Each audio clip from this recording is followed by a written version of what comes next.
नमस्कार। ये रामायण कथा पूरी तरह से श्रीमद् वाल्मीकि रामायण के ऊपर आधारित है। यदि आप इसका निरंतर श्रवण करते रहना चाहते हैं तो इस चैनल को सब्सक्राइब ज़रूर कर लें और आगे आने वाली सभी पॉडकास्ट के नोटिफिकेशन के लिए बेल आइकन को भी ज़रूर से प्रेस कर दें।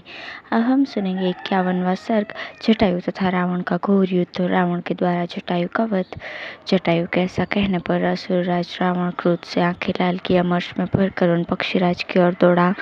उस समय उनके कानों में तपाए हुए सोने के कुंडल झिलमिला रहे थे। उस महासमर में दोनों का एक दूसरे पर भयंकर प्रहार होने लगा, मानो आकाश में वायु से उड़ाए गए दो मेघखंड आपस में टकरा गए हों। उस समय गृध्र और राक्षस में वो बड़ा अद्भुत युद्ध होने लगा, मानो दो पंखधारी माल्यवान पर्वत एक दूसरे से भिड़ गए हों। रावण ने महाबली गृध्रराज जटायु पर नालिक, नाराज तथा तीखरे अग्रभाग वाले विकर्णी नामक महाभयंकर अस्त्रों की वर्षा आरंभ कर दी। पक्षीराज गृध्र जातीय जटायु ने युद्ध में रावण के उन बाण समूहों तथा अन्य अस्त्रों का आघात सह लिया। साथ ही उन महाबली पक्षी शिरोमणि ने अपने तीखे नखों वाले पंजों से मार मारकर रावण के शरीर में बहुत से घाव कर दिए। तब दशग्रीव ने क्रोध में भरकर अपने शत्रु को मार डालने की इच्छा से 10 बाण हाथ में लिए, जो कालदंड के समान भयंकर थे। महापराक्रमी रावण ने धनुष को पूर्णतः खींचकर छोड़े गए उन सीधे जाने वाले तीखे पहने और भयंकर बाणों द्वारा जिनके मुख पर शल्य लगे हुए थे, गृध्रराज को क्षत विक्षत कर दिया। जटायु ने देखा, जनक नंदिनी सीता राक्षस के रथ पर बैठी है और नेत्रों से आंसू बहा रही हैं।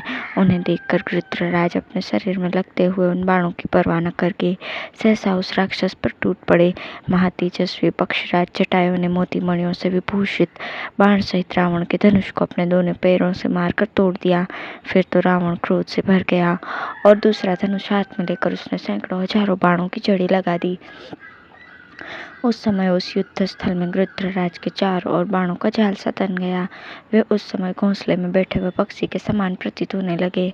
तब महातेजस्वी जटायु ने अपने दोनों पंखों से ही उन बाणों को उड़ा दिया और पंजों की मार से पुनः उसके धनुष के टुकड़े टुकड़े कर दिए। रावण का कवच अग्नि के समान प्रज्वलित हो रहा था। महातेजस्वी पक्षीराज ने उसे भी पंखों से ही मारकर छिन्न भिन्न कर दिया। तत्पश्चात उन बलवान वीर ने समरांगण में पिशाच के मुख वाले उन वेगशाली गधों को भी, जिनकी छाती पर सोने के कवच बंधे हुए थे, मार दिया। तदंतर अग्नि की भांति दीप्तिमान मणिमय सोपान से विचित्र अंकों वाले तथा इच्छानुसार चलने वाले उसके त्रिवेणु संपन्न विशाल रथ को भी तोड़ फोड़ दिया।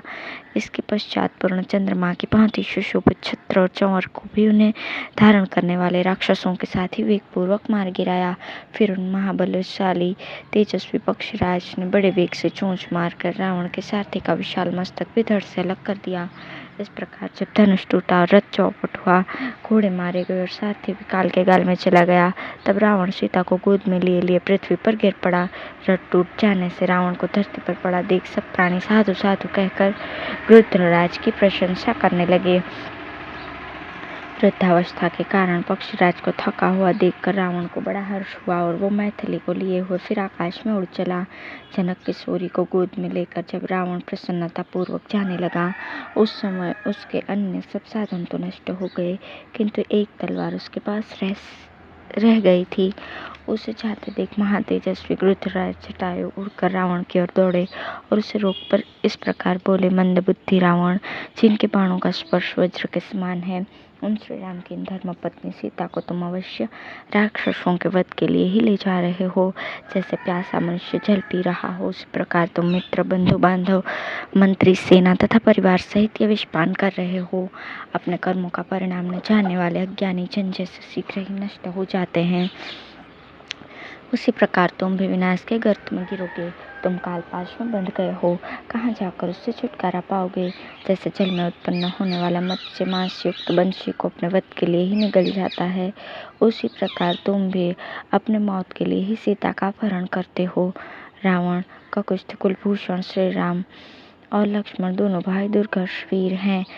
वे तुम्हारे द्वारा अपने आश्रम पर किए गए इस अपमानजनक अपराध को कभी क्षमा नहीं करेंगे। तुम कायर और डरपोक हो। तुमने जैसा लोक निंदित कर्म किया है, ये चोरों का मार्ग है। वीर पुरुष ऐसे मार्ग का आश्रय नहीं लेते। रावण, यदि सूरवीर हो तो 2 घड़ी और ठहरो और मुझसे युद्ध करो, फिर तो तुम भी उसी प्रकार मरकर पृथ्वी पर सो जाओगे जैसे तुम्हारा भाई खर सोया था। विनाश के समय पुरुष जैसा कर्म करता है, तुमने भी अपने विनाश के लिए वैसे ही अधर्मपूर्ण कर्म को अपनाया है। जिस कर्म को करने से कर्ता का पाप के फल से संबंध होता है, उस कर्म को कौन पुरुष निश्चित रूप से कर सकता है। लोकपाल इंद्र तथा भगवान स्वयंभू ब्रह्मा भी वैसा कर्म नहीं कर सकते। इस प्रकार उत्तम वचन कहकर पराक्रमी जटायु उस राक्षस दशग्रीव की पीठ पर बड़े वेग से जा बैठे और उसे पकड़कर अपने तीखे नखों द्वारा चारों ओर उससे चीरने लगे, मानो कोई हाथीवान किसी दुष्ट हाथी के ऊपर सवार होकर उसे अंकुश से छेद रहा हो। नख, पांख और चोंच यही जटायु के हथियार थे। वे नखों से खरोचते थे, पीठ पर चोंच मारते थे और बाल पकड़कर उखाड़ लेते थे। इस प्रकार जब पृथ्वीराज ने बारंबार क्लेश पहुंचाया, तब असुर रावण कांप उठा। क्रोध के मारे उसके ओठ फड़कने लगे। उस समय क्रोध से भरे रावण ने विदेहनंदिनी सीता को बाईं गोद में करके अत्यंत पीड़ित होकर जटायु पर तमाचे का प्रहार किया, परंतु स्वार को बचाकर शत्रुदमन गृत्रराज जटायु ने अपनी चोंच से मार मार कर रावण की 200 बाईं भुजाओं को उखाड़ लिया। उन बाहों के कट जाने पर बांबी से प्रकट होने वाले विष की ज्वालामालाओं से युक्त सर्पों की भांति तुरंत दूसरी नई भुजाएं सहसा उत्पन्न हो गईं। तब पराक्रमी दशानन ने सीता को तो छोड़ दिया और गृत्रराज को क्रोधपूर्वक मुक्ख और लातों से मारना आरंभ किया।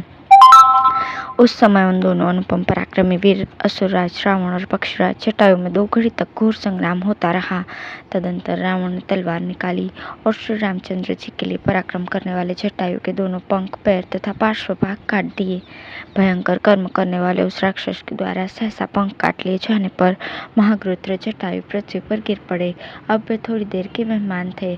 अपने बांधव के समान जटायु को खून से लथपथ होकर पृथ्वी पर पड़ा देख सीता दुख से व्याकुल हो उठी और उनकी ओर दौड़ी। जटायु के शरीर की कांति नीले मेघ के समान काली थी। उनकी छाती का रंग श्वेत था। वे बड़े पराक्रमी थे, तो भी उस समय बुझे हुए दावानल के समान पृथ्वी पर पड़ गए। लंकापति रावण ने उन्हें इस अवस्था में देखा।